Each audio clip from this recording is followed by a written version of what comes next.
Hello and welcome to the very first episode of Geostrategy with AbhijitChavda. I hope you're all doing very well. This is going to be a very different kind of show. It's going to be not about just news, geopolitical news as it happens and what's happened in the past. It's going to be a forward-looking show. It's going to help you make predictions. It's going to help you make scenarios about what's going to happen in the future. It's going to be a very forward-looking show. Every episode is going to be like that.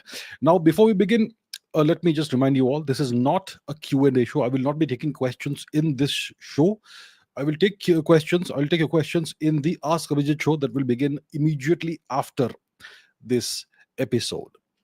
Uh, so, with that said, without further ado, let us begin. I'm going to give you an overview of what's happened in the past week. It's going to be a complete overview of what's happening globally, but not just what has happened thus far in the past 7 days, past 1 week, but what could be happening, what is likely to happen in the next 7 to 90 days or so, and perhaps even longer time horizons are there.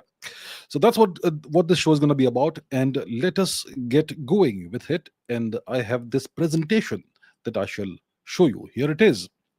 So this is your weekly intel briefing. It's going to be a feature of this show. Once a week we're going to do a geopolitical roundup of what's happening across the world, the most important events that are happening, that have happened, and what is likely to happen going forward. So this geopolitical briefing, it covers the events of the past 1 week or so, and I'm going to examine the most important critical events that are reshaping geopolitical international relations as in real time. And I'm gonna be analyzing emerging threats and risks, and I'm going to be providing strategic forecasts to help you navigate an increasingly complex world. So let us begin with the top 10 most impactful developments. So I have analyzed in the past 1 week more than 1,000 high signal events, data points, geopolitical data points. And out of these, I have selected 10 key developments, major developments that are currently reshaping global geopolitics. Now, it's interesting that more than 90% of the high signal data points I tracked have rising volatility, which means that the urgency and volatility of these events is rising. It's on an upward trajectory. And there are more than 273 high impact events which have 60-day horizons, critical developments. So let's examine the 10 most impactful developments of the past week. The first development has to involve the Russia-Ukraine conflict, and we're going to get into that pretty soon. So the West, which is the US and the US-led coalition, has lifted Ukraine weapon range limits, and Russia obviously has retaliated. So essentially, it's the US, the UK, and Germany. They have lifted these range restrictions on weapons supplied to Ukraine. In the past, they had restrictions. The Ukrainians were not allowed to deploy these weapons. They were not given weapons that had long ranges, essentially. So now the Ukrainians are allowed to strike deep into Russian territory, and Germany is considering giving Ukraine Taurus missiles. And this is a major development, a major policy shift. The past 3 years, they've not allowed this. So this is intended to counter Russian military advantages. And obviously, it represents a significant escalation. So this is going to alter the dynamics of the conflict. And the West is frustrated with what they call Russian aggression, and Russia's willingness to accept higher escalation risks. It's Western willingness also to accept higher escalation risks that we're going to see going forward. And Ukraine, the immediate impact is that Ukraine is likely to conduct limited long-range strikes. And I think we have seen some of that already, haven't we, in the past 24 hours. So the Ukrainians will start launching long-range strikes within 14 days with an 80% probability. This is my assessment, 80% probability. And before I was able to present it to you, it already happened. What happened yesterday, right? And Russia obviously will respond. It's expected, I expect it to intensify attacks on Ukrainian cities and critical infrastructure in retaliation. Now, the big story. So, Ukraine's drones destroyed more than 40 strategic aircraft belonging to Russia. Strategic aircraft are heavy bombers, long-range bombers that can deliver nuclear weapons and missiles tipped with nuclear weapons. So this is an unprecedented event, an unprecedented coordinated drone attack strike against multiple Russian air bases, thousands of kilometers within Russian territory. And it's reported that at least 40 high value aircraft have been destroyed, including, like I said, nuclear capable strategic bombers. This is, some people have characterized this as Russia's Pearl Harbor event. So it's the most significant event by Ukraine against Russian strategic air assets in this war. And this will definitely be seen as something that severely degrades Russia's long range strike capability. Now, let's not delude ourselves. Russia still has global strike capability, but this is a significant setback to Russia. And this is the long term setback to Russia, because it's not easy to replace 40 of its prime aircraft. So Ukraine used canisterized launch modules that it smuggled deep inside Russian territory, thousands of kilometers inside Russian territory. It is being speculated right now that maybe they did this through Kazakhstan or through some other country, but they smuggled these canisterized launch modules deep inside Russian territory, and they used drones, FPV drones, to conduct the strikes. So the world is going to see Ukraine very differently now. Ukraine is going to be taken very seriously. I'm not sure if President Donald Trump was consulted or notified about what was going to happen. Mr. Zelensky, the president, has gone on Twitter and said that this was being planned for more than 1.5 years. And clearly the Americans were not aware of this. So Mr. Trump was caught completely unawares, completely by surprise, and he has kept very quiet. He has not issued any statements about this. It's been almost 24 hours now. So Ukraine clearly now has dramatically expanded offensive reach, and this coming in tandem with the Western allies of Ukraine lifting range restrictions on their weapons. It's a significant game changer in the war.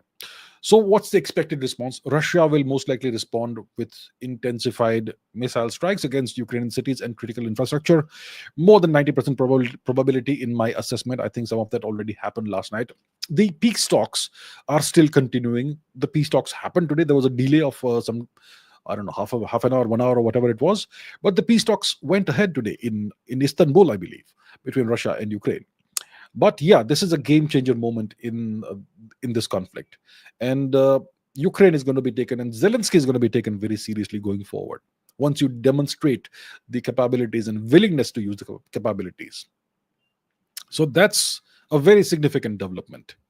Next, North Korea has sent massive arms cash to Russia. So this was reported by a multinational sanctions monitoring team. They reported that North Korea delivered approximately 9 million artillery shells and approximately 100 ballistic missiles to Russia. And the North Korean personnel, technical personnel, are also assisting Russia apparently with missile operations in Ukraine. And this, the involvement of North Korean troops in Russia has in the Ukraine conflict has been reported quite. It's been a while, and it's well known that North Korean troops are operational in Ukraine. But this is a significant, big development. 9 million artillery shells, 100 ballistic missiles.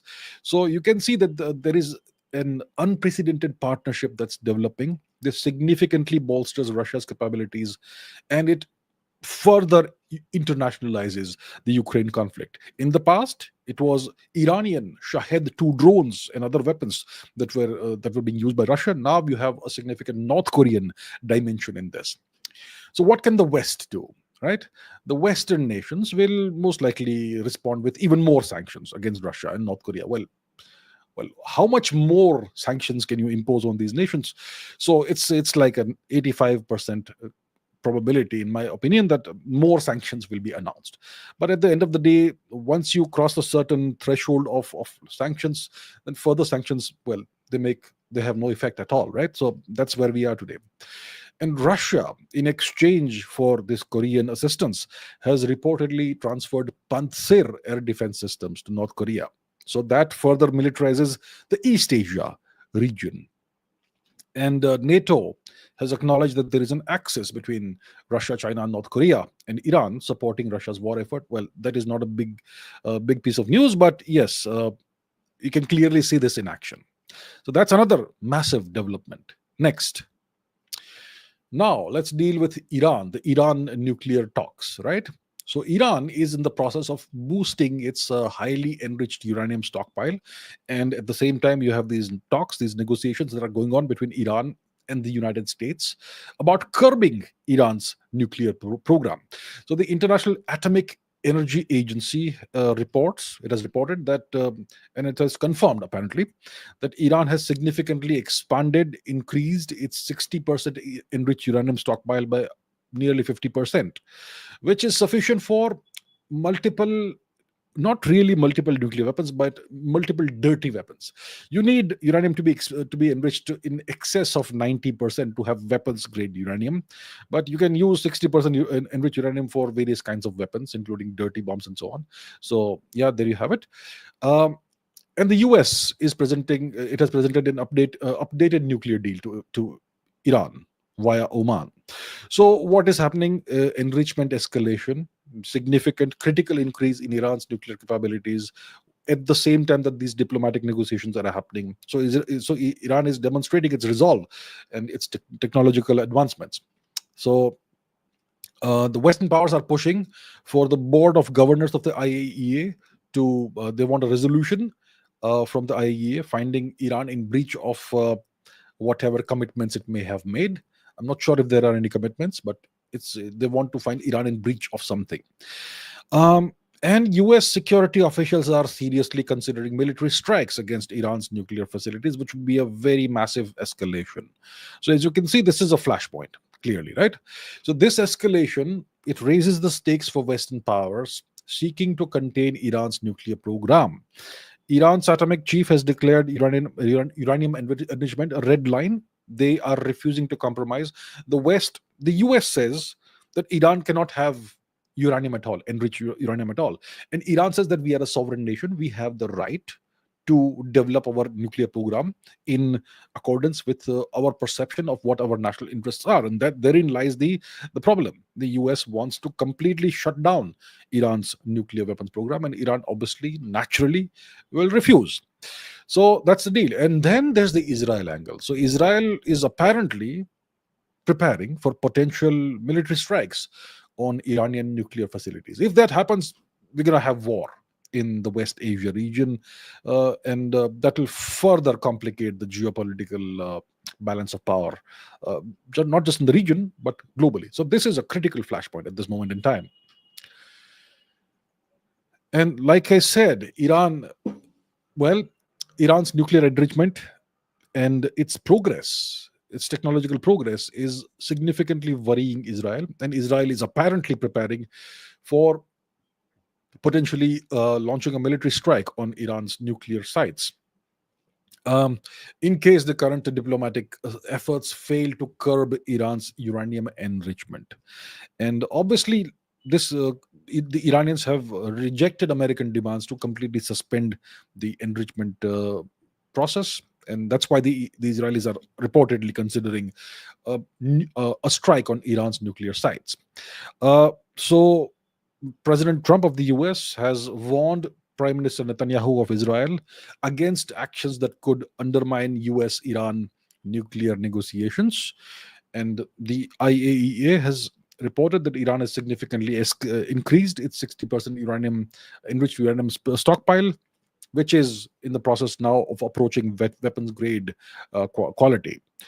And it's possible, maybe it's likely, that Israel could conduct limited strikes against specific Iranian nuclear facilities in the next month and a half, if diplomatic efforts fail. So I'm not saying it's going to happen tomorrow, it's not going to happen next week, but within the next month and a half, maybe 2 months, I think there's a 70% probability that, if there's no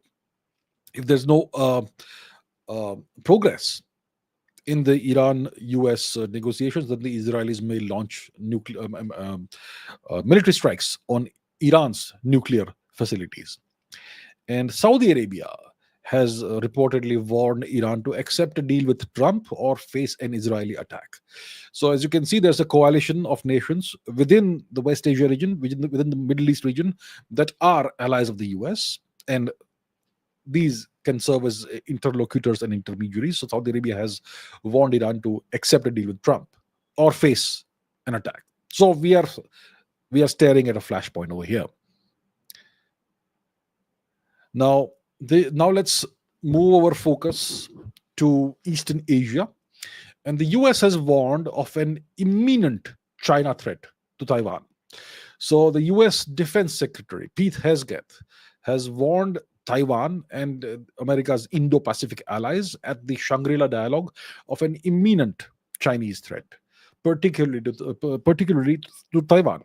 And many people know about this 2027 plan, apparent plan that the Chinese government and the PLA have, that they want to be completely ready and capable of taking Taiwan by force by the year 2027, and that's not really far away. So yeah, the threat, if that report of the 2027 deadline is true, which apparently has been given by President Xi Jinping to the PLA, if that report is true, then the threat could be more and more imminent at this point in time. So the US wants its allies to boost defense spending to 5% of their GDP. So this is a significant shift in American messaging. They are no longer talking about long-term competition. They are now transitioning to near-term conflict preparation with China. And this has the potential to imminently and significantly accelerate the militarization of the region. So as you can see, things are changing. Things are changing. You will most likely see significant militarization in the East Asia region. Taiwan could become an even larger fortress, bristling with weapons. South Korea may militarize even more. Japan will be militarized by the US.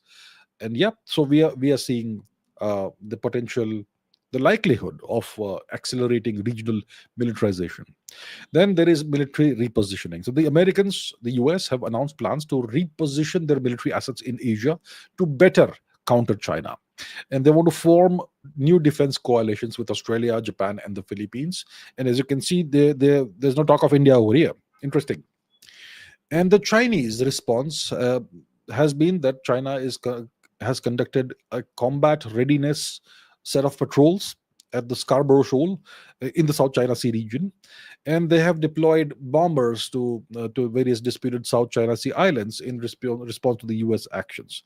So the Chinese are not backing off; they are showing their readiness and willingness to take on any military threat or from the US or its allies.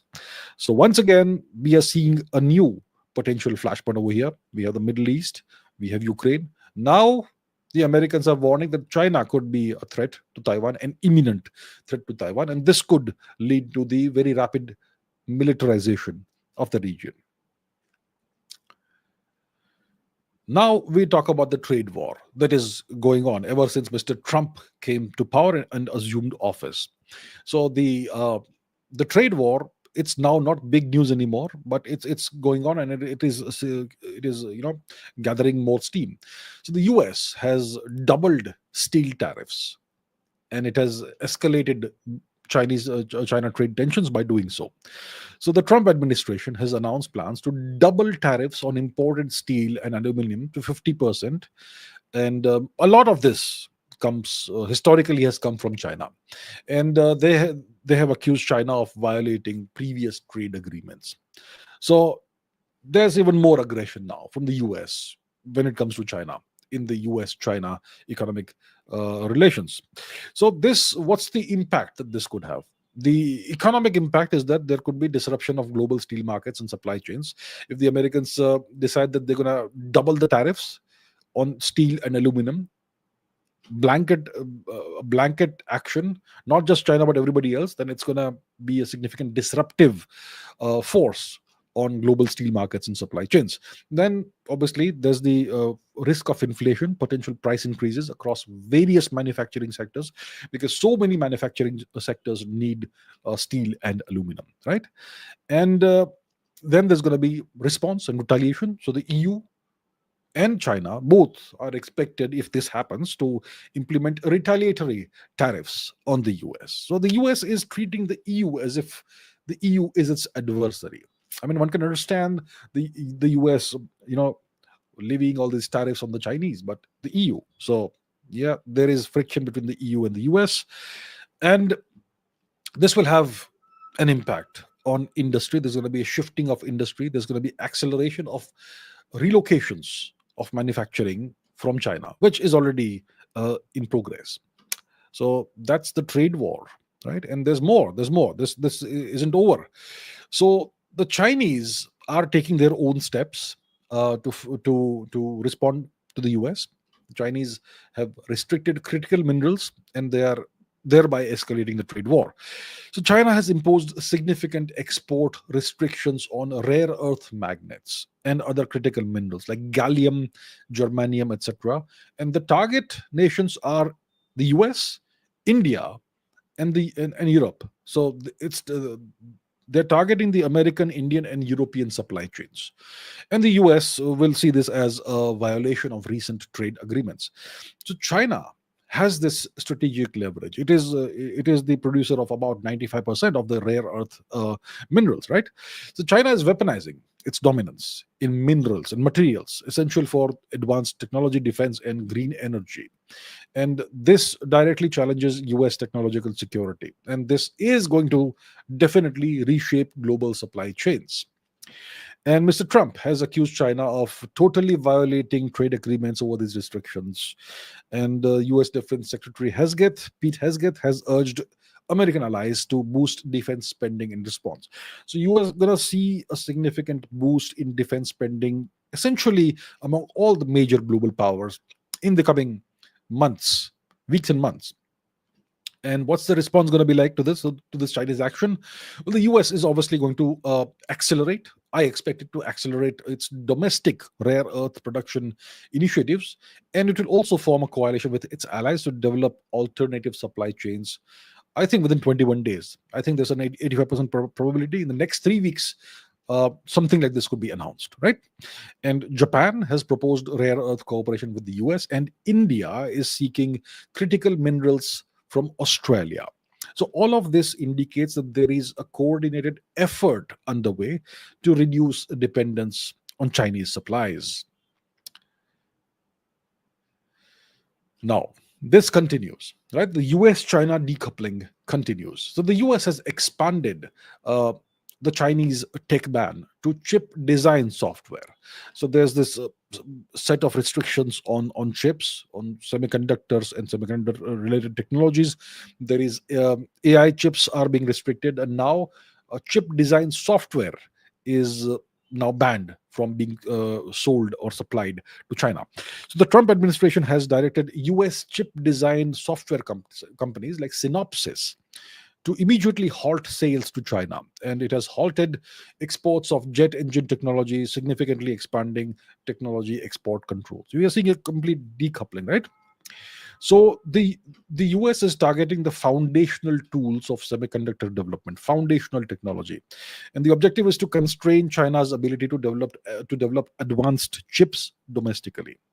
So this represents a more comprehensive technological containment strategy beyond merely hardware. This goes into software now. And what's the impact of this on industry? So the Nvidia CEO Jensen Huang has warned that these US export controls are flawed and they are causing revenue loss to Nvidia and companies like Nvidia. And Chinese technological giants are already preparing for an AI future without Nvidia chips because of these restrictions. And the Chinese they have developed significantly technologically, and they are pretty close, I would say, to catching up with the US. So maybe this could be perhaps a case of closing the barn doors after the horses have bolted, but we will see about that. Now, what's the Chinese response like? The Chinese have unveiled a 2030 metrology action plan targeting quantum computing and semiconductor advancement. So China is expected to accelerate domestic EDA tool development and retaliate with export controls on critical materials and minerals, like we just discussed. So it's a back and forth thing, tit for tat, and action and responses and retaliations. Now, this is the 10th most important development of the past week. And this is an interesting one. We are moving our focus to Africa. So we know about the Sahel region. I have discussed the Sahel region at length in the past. I've spoken about events in Niger, events in Burkina Faso, the coups and the anti-colonial moves, right? So the US has now designated the Sahel region as a global terror hub, or maybe the most important global terror hub. So US AFRICOM Commander General Michael Langley has identified the Sahel region, which is a bunch of countries: Senegal, Mauritania, Mali, Burkina Faso, Niger, northern Nigeria, Chad, Sudan, and Eritrea. This region as the global terrorism epicenter, which apparently displaces Pakistan and relegates Pakistan to the number two position. Very interesting. And the US says that there are extremist groups all over the region. These are expanding and they are potentially capable of attacking the US homeland. And a senior US military operation official called for African led security responses. So, this is a strategic shift. This is a significant elevation in US security prioritization of Africa and potential recalibration of US engagement in the region. And they want African nations to take the forefront against what they call terrorism. They want indigenous capabilities to be leveraged against against these organizations.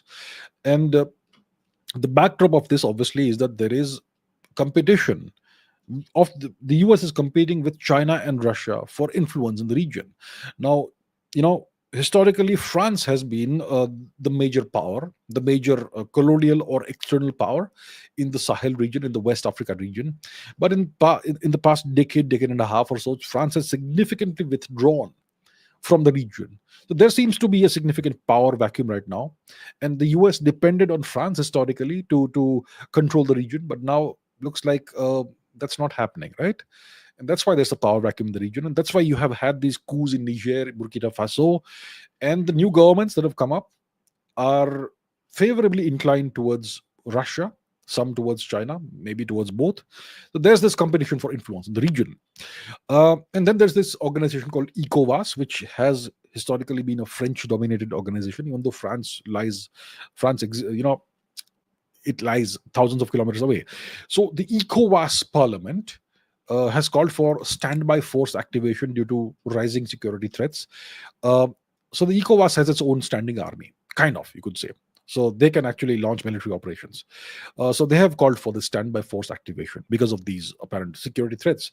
And Russia, the past 2-3 years, ever since the Ukraine conflict began, they have operated in Africa using the Wagner Group.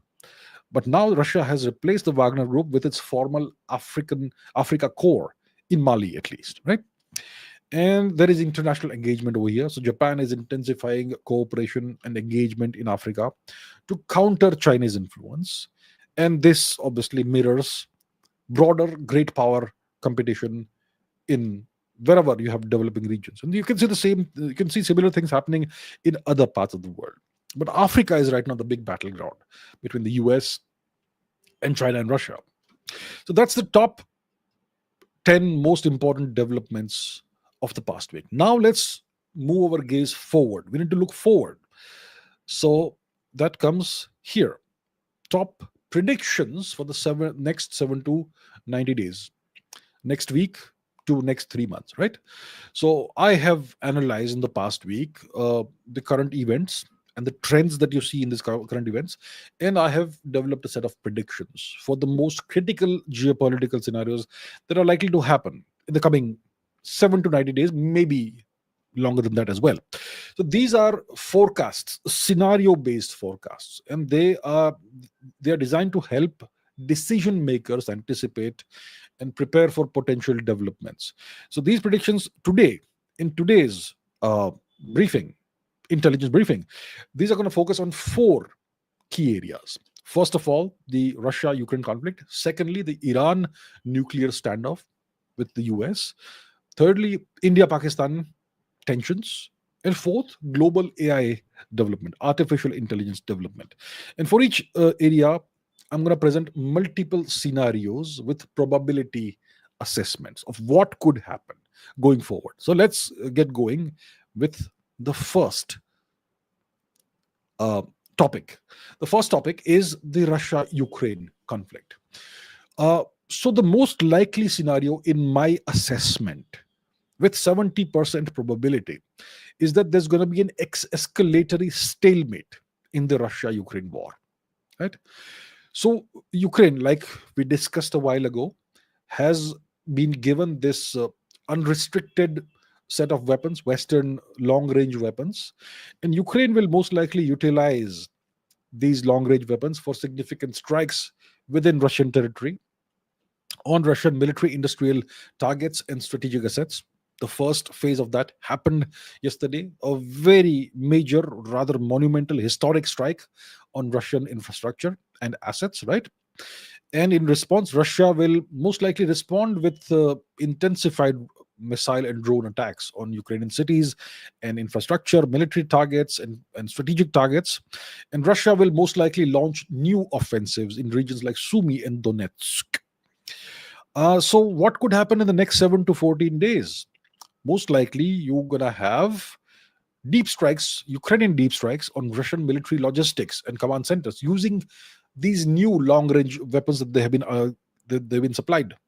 Right, that could happen in the next 7 to 14 days. In the next 14 to 30 days, I believe that these peace talks that are happening in Istanbul, they will yield no substantive breakthroughs, and they will serve merely as diplomatic cover for whatever military action is happening. I believe that in the next 30 to 45 days, Russia will launch new offensive operations in the Sumy region where troops are already massing. There's a massive there's this massive buildup of Russian troops in the Sumy region. So I believe in the next 30 to 45 days, with 70% probability, Russia will launch new offensive operations in Sumy. And within the next 45 to 60 days, I believe that NATO allies will increase eastern flank deployments and provide additional aid packages to Ukraine. So this is one scenario.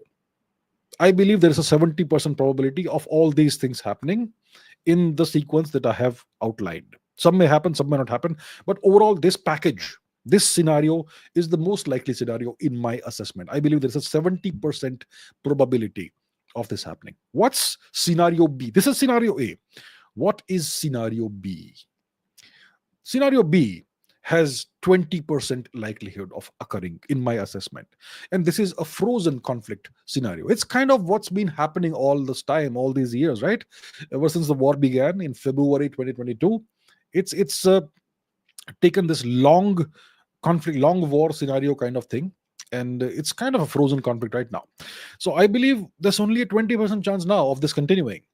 So in this scenario, what could happen is that major offensives may be undertaken by both sides, from either side, but they will fail in this scenario to achieve significant breakthroughs, and this could lead to a more static front line, resembling what you had in the Donbass region after 2015, after the Russian annexation of the Crimea region. But you're going to have continued deep strikes from both sides at a reduced pace. And peace talks, never ending rounds of peace talks, will become a permanent fixture, but they will achieve little beyond prisoner exchanges and localized humanitarian agreements. This scenario, in my assessment, has a 20% probability of happening. So, details of the scenario: mutual exhaustion. Both sides reach a point where large scale offensives become unsustainable, and this results in a relatively stable front line in the next 2 to 3 months. Okay. Um, and this obviously comes with economic constraints. Russia's economic woes, low oil revenue. I mean, and there is the debt crisis. This could limit Russia's ability to sustain high intensity operations over the long term. So this is scenario B, low probability scenario. And Western aid packages will transition in this scenario towards primarily defensive systems and economic support towards Ukraine rather than offensive weaponry. And there's going to be increased frequency of prisoner exchanges and localized ceasefires without resolving fundamental territorial disputes. So this is scenario B, 20% probability. What is scenario C? Scenario C, which I think has a very low likelihood, I'm giving it 10%, right? So in this scenario, there's a diplomatic breakthrough, a combination of battlefield realities and severe economic pressure on Russia, and or a significant shift in a major power stance, maybe China, maybe some other major power. So a significant shift in a major power stance could lead to genuine progress in peace talks and a sustainable ceasefire agreement, potentially involving neutral peacekeeping forces. Maybe the United Nations may become useful in this scenario for a change, or you could have complex security guarantees. So, in this very unlikely scenario, economic pressure causes Russia's regime to become convinced that continuing the war poses essentially an existential threat, a greater threat to its stability than a compromised, a peace compromise. And this could obviously, this economic pressure could be driven by sanctions and possibly by internal dissent. So this is a scenario that the West likes to envisage, right? And when this happens, once this happens, Ukraine will receive from Russia credible, robust, and long-term security guarantees, not just from Russia but also from Western powers, which will address Ukraine's core concerns about future Russian aggression. So maybe the core thing that Ukraine wants is to become a member of NATO, and then you would have uh, even more robust security guarantees, which comes with the treaty alliance.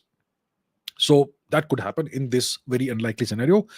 And then there could be some kind of territorial compromise, a mutually acceptable formula for territorial issues is found, potentially involving deferred final status decisions for certain regions with international monitoring. So this is essentially what Ukraine wants. This is essentially what the West wants. And this is essentially what Russia has been fighting against.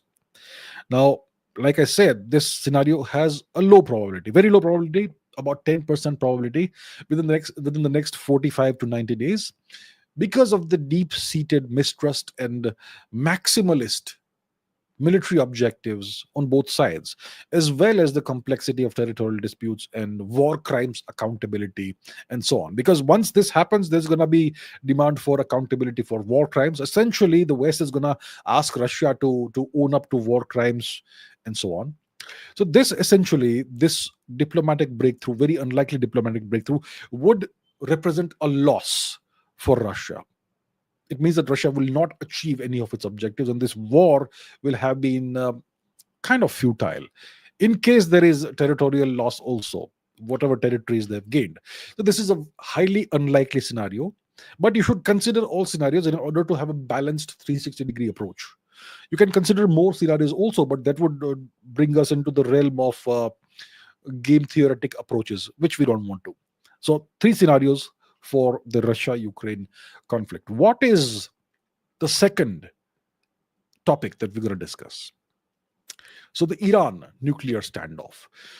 So, Iran's advancement in uranium enrichment is prompting coordinated Western diplomatic pressure, and it is also causing Israel to become very worried. And Israel is demonstrating heightened military readiness and willingness, potentially, to launch military strikes, air strikes, or missile strikes, whatever it is, on Iranian nuclear installations. The situation is now slowly, gradually, but decisively approaching a critical decision point. And this decision point could determine whether the crisis is resolved diplomatically or we're going to have war. That's essentially where we are today. So uranium stockpile of Iran has the 60% enriched uranium stockpile has increased by about 50% in recent months. We don't know exactly what time period it is, but that's what the IAEA is saying. So Iran could be significantly closer to weapons grade nuclear material, fissile material, and obviously this is going to cause hasten the scenarios that we're going to talk about. So, what's the first and most likely scenario in this nuclear standoff? Look, the most likely scenario is that there's going to be intensified pressure, 70% in my assessment. What kind of intensified pressure? So, the IAEA Board of Governors pushed and prodded by Western powers, will formally condemn Iran's increased nuclear enrichment and lack of transparency. And Iran will respond by further accelerating its enrichment program. And it could also potentially limit IAEA's access to its nuclear facilities, and Iran could issue retaliatory warnings. So, what happens is the sequence that you can see on your screen: IAEA resolution, the Board of Governors issues a formal condemnation. Then there is Iranian escalation. In response to this resolution, they accelerate the enrichment program, and restrict IAEA inspectors their access to key facilities. Then the US and the E3 nations, they pursue dual track approach with sanctions, and Oman is the usual mediator in these matters, right? And then Israel could conduct high visibility military exercises, simulating uh, strikes on Iranian facilities. So I believe that this scenario, in my assessment, has about a 70% probability of unfolding in the next 2 weeks to 1.5 months. And what's the key assumption? The key assumption is that Iran is using the nuclear program as leverage for sanctions relief and regional influence, and it does not seek immediate weaponization. And I believe that is the case. I don't think Iran Iran wants to, use nukes. It is using this nuclear weapons program or nuclear program, enrichment program, as leverage for sanctions relief. The Americans have imposed sanctions on Iran for decades, and this has had a crippling effect on the Iranian economy and also on the Iranian population. Tremendous humanitarian crisis have happened in Iran because of Western sanctions, and Iran would like nothing more than sanctions relief and reintegration into the global economy. So this nuclear program could be something that the Iranians are using as leverage for getting sanctions relief, and also they also want regional influence. So if you become a nuclear power, then you are now on par with Pakistan. Pakistan can no longer act as the big brother, and you have more leverage over the other nations, and you have more influence, especially over Iran's old frenemy, Saudi Arabia. So this scenario has, in my opinion, a 70% probability. This is scenario A in the Iran nuclear deal issue. What's scenario B? Scenario B, in my opinion, has a 20% or so likelihood of happening. And that is temporary de escalation. Not long term permanent de escalation, but temporary de escalation. So Iran could be facing, mounting economic and diplomatic pressure. And in the face of this pressure, Iran could agree to a limited temporary stopgap agreement to pause or cap its most advanced enrichment facilities and enhance possibly IAEA monitoring in exchange for specific targeted sanctions relief from the West. See, what happens is that when the US imposes sanctions on a nation, those sanctions are imposed by passing laws, and these sanctions then become essentially a permanent thing. They never go away. So, getting the US to roll back sanctions is what Iran wants. You know, specific targeted sanctions relief. So, in exchange for that, they could agree to this, the Iranians. But this is, in my opinion, a 20% likelihood. It's not the most probable scenario. So, what happens? Um, Tactical concessions, not strategic concessions. So, Iran agrees in this scenario to pause the 60% uranium enrichment and allow enhanced IAEA monitoring at key facilities for a defined period of time, maybe 6 months to 12 months. So, like I said, it's a temporary thing. And in exchange for this, the US offers Iran targeted economic benefits, potentially including unfreezing some assets or allowing specific oil sales to designated countries.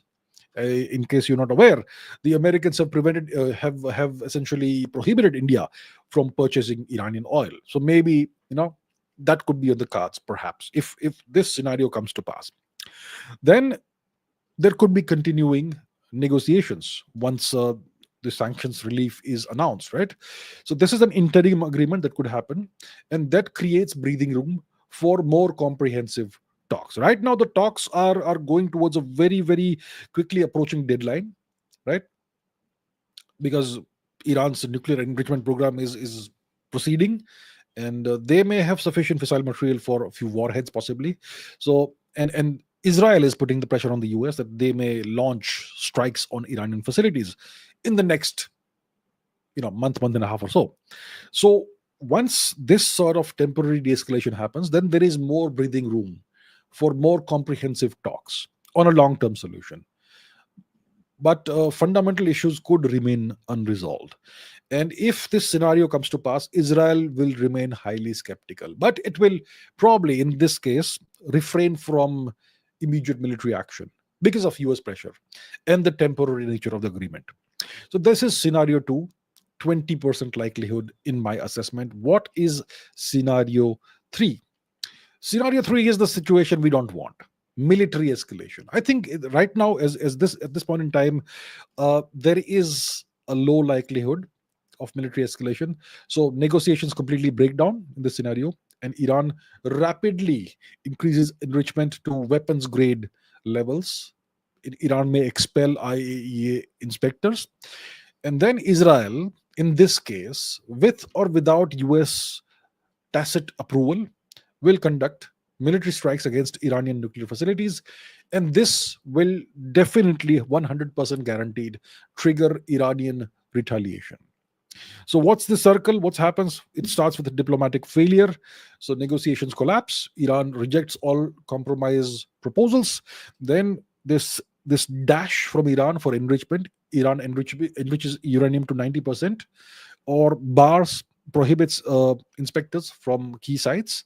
Then Israel could conduct military operation against Iranian nuclear facilities, airstrikes or missile strikes, and then Israel retaliates through proxies and also through direct missile strikes, and this could lead to a much wider, much larger military conflict, war, conflagration, whatever you want to call it. So I think this scenario has a 10% probability of happening in the next 45 to 90 days.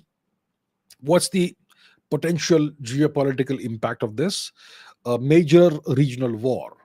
And this major regional war will have far reaching global economic consequences because of the ensuing oil shock, the ensuing supply chain disruption, and there's going to be a significant humanitarian crisis also. But this is a scenario with, in my assessment, 10% likelihood. So that's about the Iran nuclear deal. What is the next topic? Well, we are closer home now. India, Pakistan. So we've had Operation Sindoor about 3 weeks ago, right? And that was a comprehensive success for India. India pounded Pakistan, hammered Pakistan like Pakistan has never been hammered in decades, right? And then it was paused because of US interference. So following Operation Sindoor, there's been this pause in military activities, but India-Pakistan relations obviously are not normal, and they're not going to be normal anytime soon. They continue to be what they call strained. There is strategic disengagement, right? Both countries. India started this by pulling out its diplomatic personnel from Pakistan and expelling Pakistani diplomatic personnel, essentially spies in the guise of diplomats. And so that's the strategic disengagement. We have refused to talk to Pakistan about anything except terror for quite some time, for many years, for more than a decade, I would say now. And water disputes. So Pakistan says there's a water dispute. We have simply walked away from the Indus Waters Treaty, the most lopsided treaty in human history, probably. Right. So water disputes, water problems are going to become more prominent in Pakistan, and both sides are continuing with international balancing. Pakistan is it's wooing its allies. It has plenty of them, and India has sent diplomatic missions to many countries across the world to explain what has really happened and what has forced us to conduct Operation Sindoor. So the ceasefire across the line of control holds kind of precariously. Border incidents are kind of happening. Sharp rhetoric, words, the war of words, it continues. And India pursues its strategic disengagement policy with Pakistan while accelerating defense modernization. So water issues, especially related to the Indus Waters Treaty, are now becoming a more significant flashpoint. So what could happen going forward? Let's take a look at some scenarios. What is scenario A? So the most likely scenario, in my opinion, 85% probability is that there's going to be a controlled confrontation between India and Pakistan. The ceasefire will continue to hold precariously for the time being, but border incidents will continue, and the war of words, the sharp rhetoric will continue. India will pursue its strategic disengagement policy. India will accelerate defense modernization, and India will use international forums to pressure Pakistan on terrorism. Now, India's military capabilities have stunned the world, especially the made in India equipment that was so successful during the 3 days of the Operation Sindoor war. So, India is now supremely confident in its conventional military superiority over Pakistan, and it has drawn new red lines on Pakistan. Prime Minister Modi has clearly signaled that there's a new doctrine now. Any terrorist attack on India is going to be construed as an act of war, and we will respond appropriately, right? So there's new red lines that have been drawn for Pakistan. India's chief of defense staff has stated that there's a lot of space before the nuclear threshold, which indicates that India is willing to respond conventionally to provocations and respond deep within Pakistan territory. Pakistan continues to rely on China and also the US for strategic support and counter leverage against India. And Turkey, as we know, is also siding with Pakistan in international forums and, yeah, and on Twitter, right? And then there's the water disputes issue. So this is going to be more prominent. India cut water flow from the Chenab Dam and rebuked Pakistan at UN glacier meetings. And these disputes could become a significant flashpoint in the relationship, and there's nothing Pakistan can do about it, right? But Pakistan could try and leverage and bring international pressure on India. They'll try for sure. The US is attempting to balance its relationships with India and Pakistan. Trump has claimed credit for the ceasefire, the so-called ceasefire, but India has categorically stated the Americans had nothing to do with it, right? And Trump personally is maintaining strong ties with Pakistan, including Trump empire business interests and cryptocurrency interests, right? And China continues to provide support to Pakistan as part of this of China's regional strategy. So this is what continues, in my opinion. Controlled confrontation. This is the most likely scenario, and it's going to persist for the time being. There is no deadline or time horizon on this. What's the next scenario? Renewed military escalation. I think there's a 10% chance of this happening. Some kind of significant trigger event which could overwhelm existing de-escalation mechanisms. And in retaliation to that, obviously it will be some kind of Pakistani provocation, right? In response to that, India could once again conduct larger scale punitive strikes, military strikes, air strikes, missile strikes, potentially even deeper into Pakistan, or India could target more strategic assets, and Pakistan could retaliate or attempt to retaliate more forcefully, and this could lead to sustained conventional military exchanges. Thus far, the war was limited mostly to the air and to small arms and medium arms fire, missiles, drones, all that. But yeah, if there is a more forceful response from Pakistan, in case they try to, use their land forces, then there could be sustained exchanges, and India's military dominance could be very visible once again in that. So, what could be the potential trigger for this? A high casualty terrorist attack in India, whether it's equivocally or unequivocally linked to Pakistan. But for us, a terrorist attack emanates from Pakistan, right? So that could be a trigger, or some kind of miscalculation in Pakistan, which leads to substantial casualties on the line of control, right? And then India could respond by larger scale punitive strikes deeper into Pakistani territory and Pakistani occupied territory, potentially targeting strategic assets beyond terrorist infrastructure. So we went beyond terrorist infrastructure in the 3 day war itself, and this could continue on a larger scale, perhaps. Pakistan could try and forcefully respond through conventional military means. They could try once again airstrikes against Indian military targets near the border. And yeah, so you have a heightened escalation risk and and you will have heightened nuclear alert levels if either side believes that red lines have been crossed. I think the Pakistanis are extremely unlikely to use nuclear weapons, but we put this as part of the scenario because that's just how it is, right? So that is Scenario B, which has 10% probability. What is the least likely scenario? Gradual de-escalation. Well, I've put it as 5%, but I actually believe it has less than 1% possibility. But yeah, just for the sake of making it statistically significant, I've given it a 5% probability.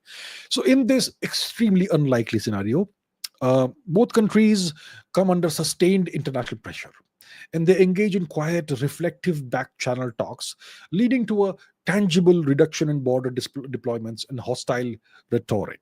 So initial agreement happens. India and Pakistan near the completion of a border troop reduction agreement within 30 days. Then there is economic engagement, limited trade resumption in specific sectors in the next month and a half, 2 months.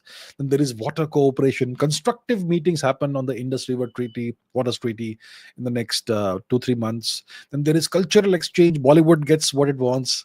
More Pakistani singers and actors and dancers and whatnot, and sporting ties and visa facilitation, all that resumes. This has, in my opinion, less than a 5% probability next 3 to 9 months. It's not going to happen. But you've got to consider all scenarios just to have a well rounded uh, analytical approach. Right? So I think there is very little likelihood of this happening. So that is about the India Pakistan situation. Now, AI. Now, AI is something that most people are kind of unaware of. But AI is a major arms race today. And global AI development is accelerating, right? And who are the major players in this? It's mainly the US and China, right? So, global AI development is accelerating with increased military focus. Please understand, it has a very big set of implications on in the military domain. So there is increased military focus and deepening US China tech rivalry, which we covered some time ago. And this is driving export controls and supply chain realignments. Essentially, you're seeing a bifurcation of the world order and a bifurcation of supply chains. Every nation is rushing to secure its supply chains. Every nation that matters is doing that. And this technological competition has become a central feature of great power competition. So you have AI chips, you have the quantum computing domain, you have EDA tools, you have military AI, and you can see that it's mainly the Chinese and the US that are investing the most in these technologies. And the semiconductor supply chains, this has become the epicenter where security imperatives and economic policies and corporate strategies all come together and all collide, right? Uh, and this technology security nexus is redrawing geopolitical fault lines and creating new strategic challenges. So today, corporations that are developing all these sensitive technologies, they have become prized geopolitical strategic assets of their nations. And let's discuss the scenarios when it comes to the AI arms race. What is the most likely scenario? So there's going to be an intensified arms race in AI development. That is my assessment. And I give it a probability likelihood of 75%. So what's going to happen most likely is that the US will further tighten export controls on AI chips targeting China, right? But it could eventually expand to other countries. Right now it's China. And China will respond. It will retaliate by accelerating state backed investment in domestic AI chip manufacturing, EDA tools, and alternative computing architectures. So, what we are seeing is three things: export controls. The US is expanding restrictions on chip design software, like we discussed. Advanced chips, NVIDIA and AMD are at the forefront of this. So, their chips and jet engine technology with AI components. Believe it, jet engine technology has now, have AI components in that. And the objective of all this is to constrain China's technological advancement. The Chinese response is to accelerate domestic AI chip development. As their NVIDIA chip stockpiles are depleting, they are implementing their 2030 metrology plan, which we discussed a while ago, and they are investing heavily in alternative computing architectures. Now, the military applications are, once you understand that, then it makes sense why there is this global arms race. So, humanoid robots for intelligent warfare, drone swarms. We saw a drone swarm yesterday A Ukrainian drone swarm targeting more than 40 Russian strategic aircraft, right? Then there are laser defense systems like Iron Beam. I think the Israelis have Iron Beam, right? And there are quantum assisted systems that are being rapidly developed by the US, China, Israel, and the UK.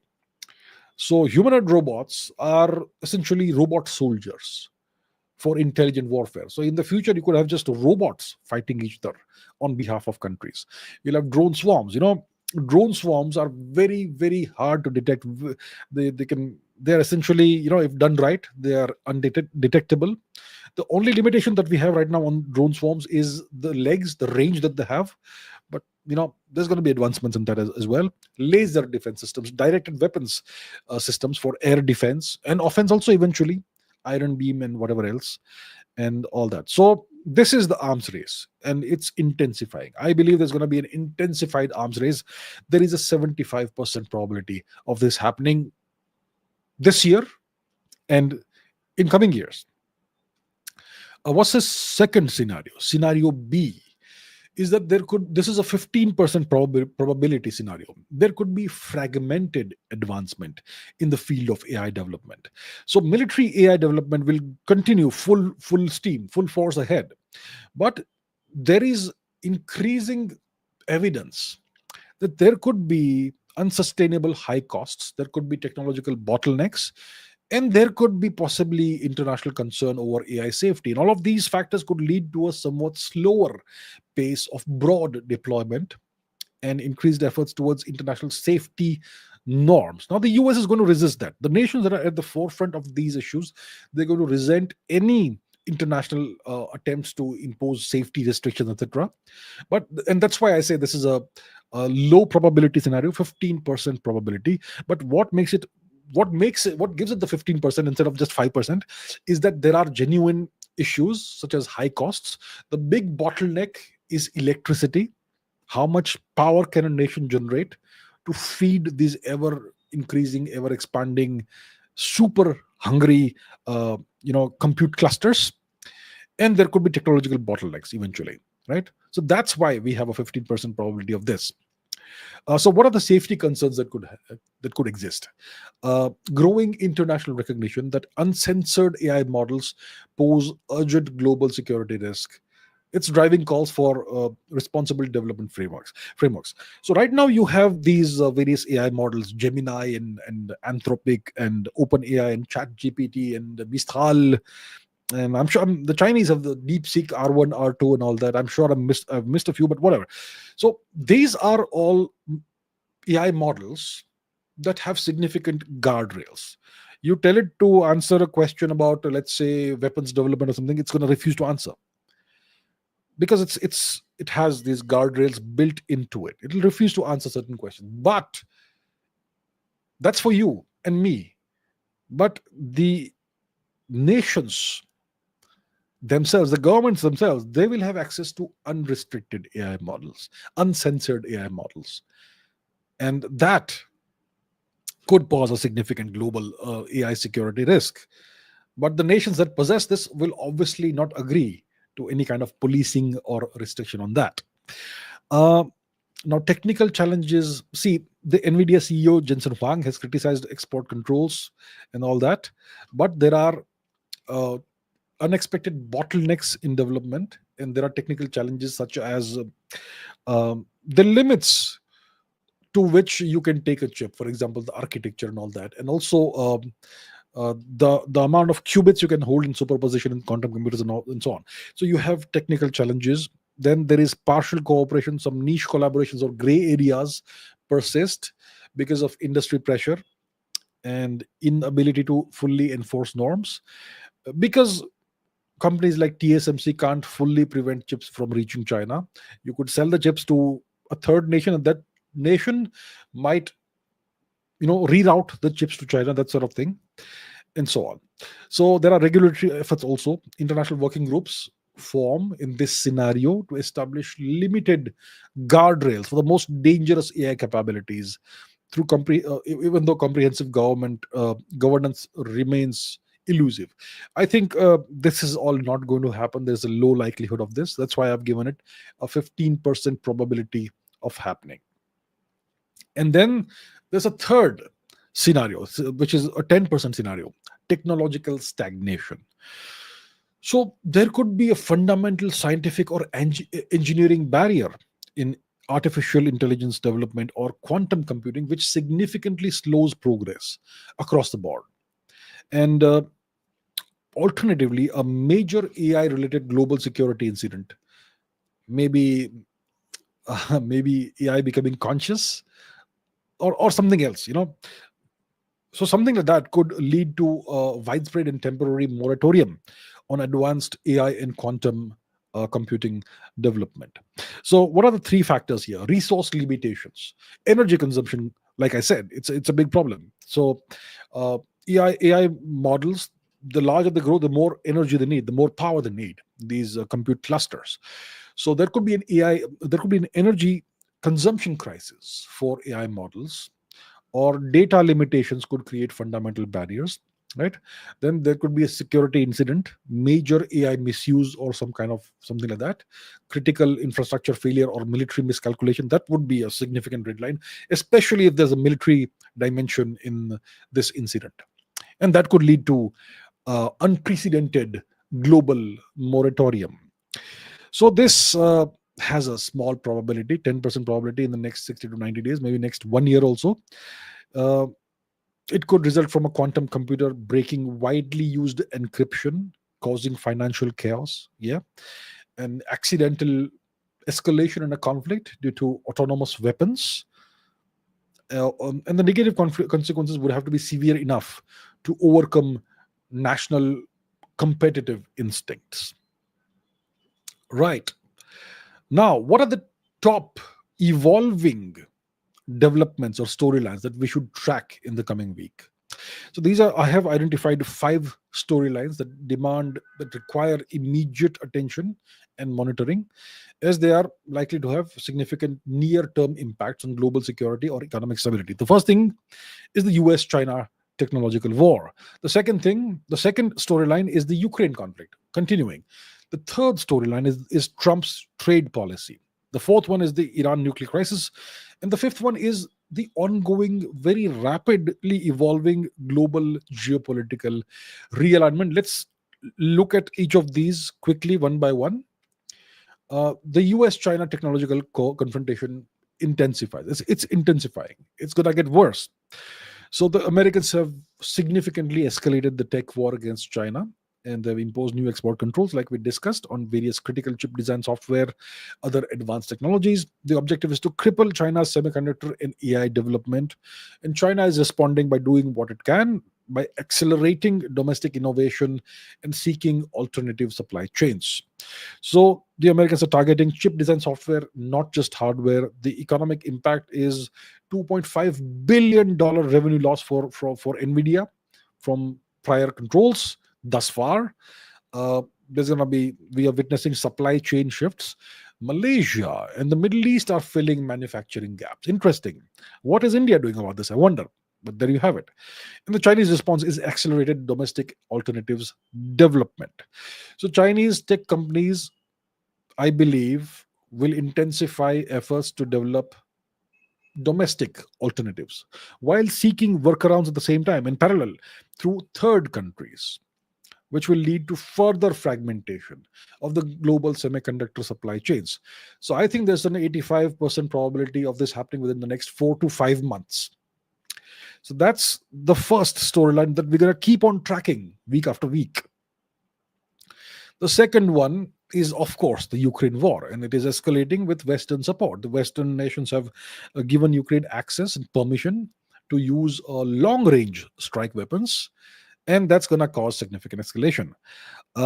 So the West has lifted restrictions on these long range weapons against Russian territory, and we're going to see the consequences of that. So strategic shift has happened, the lifting of the restrictions, unprecedented strikes happened yesterday. Some news readers are calling it Russia's Pearl Harbor moment, and the Russian response remains to be seen. Last night there was a response. I believe there could be a more intensified response by Russia. There will most likely be intensified missile strikes against Ukrainian cities, military infrastructure, critical infrastructure, and Russia will reposition its remaining aviation assets, strategic aviation attacks assets to more secure locations. I think there's a 90% probability that this will happen in the next 5 days. Right, let's move to the next evolving storyline.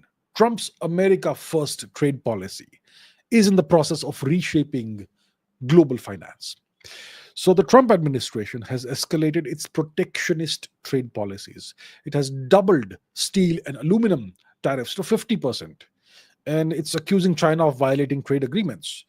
And this approach by the Trump administration, it has created significant market volatility, and it is pressuring its allies, American allies, to seek exemptions or make concessions. The Americans, for the first time in God knows how many decades, are bullying their own allies. And I think the calculation is that the allies will eventually, uh, give up and make concessions. So there are steel tariffs, right? Doubling of steel, aluminum tariffs from 25 to 50%. There is a tactical transactional approach that Mr. Trump is very well known for.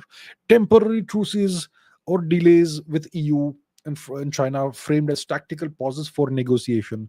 So you launch the offensive, then you take a tactical pause, you give them a little bit of breathing space, and then bully them to make concessions within that time period. Otherwise, we're going to double the tariffs. So there's always a threat, always a sword hanging over the whole process, that sort of thing. And this obviously is causing a significant amount of volatility in the market. It's affecting Apple stock. It's affecting crypto markets. It's affecting manufacturing sectors. And the global response is that the EU and the Chinese are expected now to implement. I expect them to implement retaliatory tariffs on the US within the next 30 days. I believe there's an 80% probability of that. Imagine a trade war between the EU and the Americans. Chinese, we can understand, but the EU and the Americans. So the EU will most likely retaliate and implement its own tariffs against the US within the next 30 days. I believe there's an 80% likelihood of this happening. So this is a storyline we're going to have to keep tracking week upon week, week over week. The Iran nuclear standoff is intensifying, right? So this is what we discussed. Iran has significantly increased, almost doubled its stockpile of 60% enriched uranium. And so there are US proposals for a new nuclear deal. And Oman is mediating in this matter. But Tehran says that enrichment is a red line. It's a sovereign right of a nation to take care of its national interests and pursue its national interests. And so enrichment is a red line, and the Americans have no say in that, right? So that's where we are right now. And I think this is going to intensify and escalate over the next few weeks. And the Saudis have reportedly warned Iran to negotiate. And there's always the proxies in the region, the Houthis, which are an Iranian proxy. So the Houthi missile attacks are adding to the tension. The Americans recently conducted military operations against the Houthis. They lost a bunch of fighter planes, at least 2 FA-18 fighter planes they lost, and so on. And Israel is increasingly alarmed with what's happening in Iran. And Israel is most likely preparing its military options. And Israel is opposing any form of a weak deal between the US and Iran. They want an ironclad, robust deal, which essentially means that they want Iran to completely cap their uranium enrichment program. The US is pursuing a dual track approach. They are giving these deal proposals via Oman, and they are also probably doing military contingency planning. So this is a flashpoint, and we're going to have to keep an eye on this because it has implications and effects globally. So that's an important storyline we need to keep tracking. And then the last storyline is that we are now witnessing a world in which there are very rapidly evolving and shifting geopolitical alignments. 5 years ago, 10 years ago, the world was a much stabler place. All the geopolitical equations were pretty much, robust and they were rather resistant to change. But now we have shifting geopolitical alignments of very rapidly realigning global geopolitical chessboard. So the US is actively strengthening its alliances, and it's urging Indo-Pacific partners to significantly boost defense spending about five to make it about 5% of their GDP to counter what they call is an imminent Chinese threat. And at the same time, ASEAN nations are asserting their own strategic autonomy, and they are resisting pressure to choose sides, and they are diversifying economic sides. The ASEAN nations are saying, why do we need to pick sides? This is not our fight, right? That's the deal.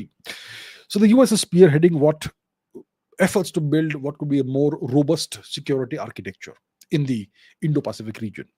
Their objective is obviously to counter China. There is no other objective. This includes the formation of a new Australia, Japan, Philippines, US defense coalition. Maybe they will reactivate the old naval base at Subic Bay, possibly. Who knows? Um, and There's pressure for increased defense spending, right? The Americans want $40 billion annually from Australia, that sort of thing. And key US allies in the region, the Indo-Pacific region, like Japan and Australia, will most likely announce defense spending increases as a consequence of this, and more and new military cooperation initiatives, most likely within the next quarter, the next uh, 120 days or so, 90 days or so. And I think there's an 80% probability of this. And at the same time, the ASEAN nations, they're trying to remain neutral. They're trying to maintain their neutrality, strategic autonomy. They don't want to be drawn into another great power rivalry. The ASEAN nations, Southeast Asian nations, essentially, are accelerating the development of intra-regional security mechanisms, and they are continuing to balance their engagement with both the US and China, and that I believe is going to continue. Recently, you had the visit of Mr. Xi Jinping to several ASEAN nations. He was welcomed very warmly, and there's going to be more economic cooperation between these nations and China, including Vietnam, right? So I believe there's a 75% probability that this will continue, this balancing by the ASEAN nations between the US and China. And like I said, the Chinese are expanding their economic and diplomatic footprint globally. Uh, ASEAN happened recently, and this is also happening in regions traditionally under Western influence: Pacific Islands, Solomon Islands, Latin America, Africa. These are regions we don't really talk about very often, but China is expanding its footprint over there, and China is seeking to create alternative multilateral frameworks that include these regions. Now, let's talk about some soft signals. What are soft signals? What are weak signals? These are emerging developments that don't make headlines. They are not making headlines yet, but these developments have the potential to significantly impact global affairs in the coming months. And the early identification of these soft signals, it provides a strategic advantage in anticipating future challenges and opportunities for a nation or for any individual or corporation or entity that is exposed to geopolitical, geostrategic risk.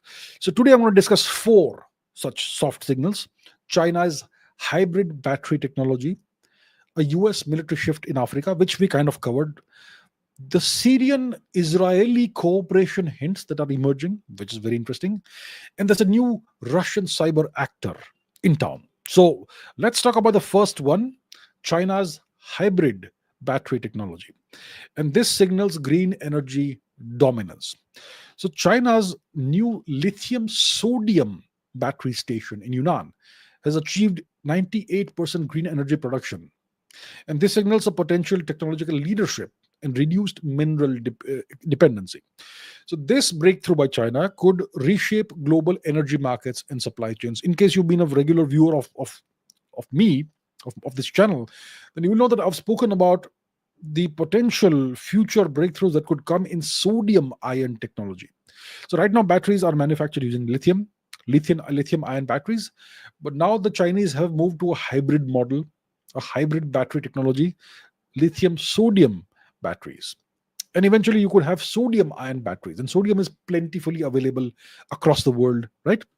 So we are seeing a significant shift in technology over here, the beginning possibly of a significant shift. So this is something that will not make headlines right now, but this is something that could be very big long term. So this technological leap could accelerate China's energy transition and establish China's global leadership in next generation battery technology.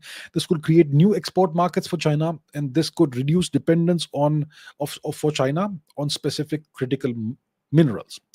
And similar to China's previous strategic investments and rise to dominance in solar power manufacturing and rare earth processing, this hybrid sodium lithium battery technology could give China a significant competitive edge in the green energy race. And this development supports China's broader goals of technological self-sufficiency, the AI chip development, etc., and currency internationalization. And this complements China's control over its critical mineral supply chain. So this is an interesting soft signal that could become important as time goes by. Next, we have U.S. military and what they are signaling about Africa. So the US military is now adjusting its messaging to African allies. They are urging greater self reliance and preparation for potentially reduced US military assistance. So this could indicate something that's coming up, something that could be coming up in the coming months, weeks, months, perhaps year or so, a potential reallocation of US military resources away from Africa. And this will most likely be driven by the American focus on its major adversaries, Russia and China. So, and the US has recently, like I said, like we mentioned, like we discussed, said that the Sahel region is the new epicenter of terrorism, more dangerous than Pakistan, apparently. Uh, so the US military officials are urging African partners to prepare for being more self reliant in the matter of security. The US AFRICOM commander has warned that the Sahel is now a global terrorism epicenter. Russia has replaced the Wagner Group with its official Africa Corps in Mali, which signifies more direct Russian state involvement in the region. And China has been expanding its economic and infrastructure influence in the region across Africa through its BRI projects, which have not really worked out very well. But the Chinese presence is definitely there. So if the US withdraws from Africa, or not entirely withdraws, but reduces its security presence in Africa, this could definitely create a security vacuum that China and Russia would be very happy to exploit and fill. And this could lead to increased regional instability, because when there's a withdrawal and an expansion at the same time, there is instability, and there could be a reorientation of Africa's security partnerships, and this could impact resource access and counter-terrorism efforts globally. Recently, some Pakistanis were caught in northern Nigeria or something, part of the Sahel region, and they were in the process of training ISIS, not ISIS, Boko Haram terrorists, and so on. So there's still a Pakistani angle over here, and if there is this churn caused by the reduction of US presence and an increase in Russian or Chinese presence, there could be more coups in the Sahel region or in the broader Africa region, and so on. So there could be more instability in the region. So there's this shift in America's Africa messaging that could signal upcoming instability in the months ahead in Africa. Now, this is really interesting. This has not made any headlines, but Syria's president, so-called president, Ahmed al-Shara, Mr. al-Julani, the former terrorist, the former wanted terrorist with a $10 million bounty on his head by the US. So he has made some very surprising comments. He has suggested that he is open to cooperating with Israel against what he called common enemies. Now, this signals a potential major regional realignment, reorientation. And this obviously will cause a strain within the Iran led axis of nations, of which Syria was formerly a part. I don't think Syria is a part of this anymore because Syria has undergone a US mediated regime change. So, Mr. Al Julani or Mr. Ahmed Al Sharaz statements, if they are followed by action, then this could significantly alter Middle Eastern alliances. Uh, so Al Shara made these unexpected public comments about potential cooperation with Israel against shared threats. This marks a significant departure from long-standing hostility between Syria and Israel, and Syrian cooperation with Israel could weaken Iran's regional influence because Iran, even though the regime has changed, Iran still has uh, influence in the region, in the Syria region. So this could weaken Iran's regional influence. It could change Syria's conflict dynamics, and this could significantly impact Hezbollah's position in the regional security architecture. Hezbollah is mainly based out of Lebanon, which is north of Israel. And what are the potential outcomes of this? Well, this could create new avenues for regional stability or instability. It could provoke strong countermeasures from Iran and its allies or proxies, and this could potentially lead to new conflict lines in West Asia, in the Middle East region. And this development coincides with reports of SDF Turkey direct communication channels. SDF is the political party or formerly terrorist organization that Al Shara belongs to, and they have been communicating with Turkey apparently.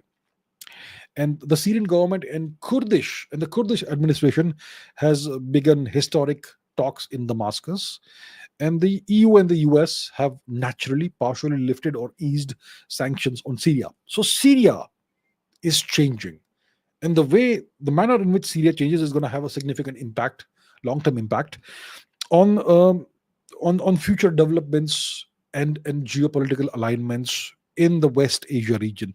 So we may be witnessing the beginning of that. This is why I call it a soft signal. And then there's a new Russian cyber actor called Void Blizzard, which is in the process of targeting NATO and the EU. So Microsoft has called this cyber actor Void Blizzard. It's a new an affiliated cyber actor, and this organization or group is targeting NATO member states and Ukraine by impersonating European officials. So this is an ongoing and evolving cyber threat as part of what you can call Russia's hybrid warfare tactics. So what happens? Void Blizzard employs advanced impersonation techniques to target high value NATO and Ukrainian entities. And they may potentially gain access to sensitive defense and diplomatic communications as a result of this. And this cyber campaign coincides with increased NATO and US focus on Black Sea security, which is, well, critical to what's happening in Ukraine. And this suggests a coordinated effort to disrupt Western defense coordination and intelligence gathering. The broader pattern is that Dutch intelligence reported Russian hackers stealing sensitive police data, while the US has warned of Russian cyber group Fancy Bear targeting Western IT and defense infrastructure. So it's not happening in isolation. There's a pattern, there's a broader pattern to this.